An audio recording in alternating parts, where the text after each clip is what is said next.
বর্তমানে আমাদের দেশে যেভাবে পর্দা অশ্লীলতা বৃদ্ধি পাচ্ছে, কিভাবে নিজেকে জিনা থেকে রক্ষা করব কিছু উপায় বলবেন কি?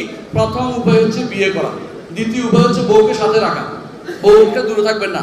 কারণ রাসূলুল্লাহ সাল্লাল্লাহু আলাইহি ওয়াসাল্লাম এরকম কোনো কিছু দেখার পরে নিজের পরিবারের কাছে গেছেন, যাইয়া ফিরে আসে বললেন তোমাদের এরকম কোনো বিপদ হলে তখন সেও যেন তার পরিবারের কাছে যায়, কারণ ওই মহিলার কাছে যা আছে তার পরিবারের কাছে তা আছে। এটা সে বুঝিয়ে দিলেন। বুঝে এই জন্য আপনার বিয়ে করা উচিত। কোনো ক্রমে বিয়ে থেকে দূরে থাকবেন না। যখনই আপনার বিয়ের সুযোগ হবে বিয়ে করে ফেলবেন। সেটার জন্য বড় বা আপনি প্রতিষ্ঠিত হওয়ার জন্য যদি বিয়ের অপেক্ষা করেন, আপনিও গেছেন, প্রতিষ্ঠাও গেছে, কোনটা হবে না। আপনি বিয়ে করেন, আল্লাহ তাআলা আপনাকে প্রতিষ্ঠার ব্যবস্থা করে দিবেন। আল্লাহ বলে দিয়েছেন কোরআনে কারীমে, কি বলেছেন?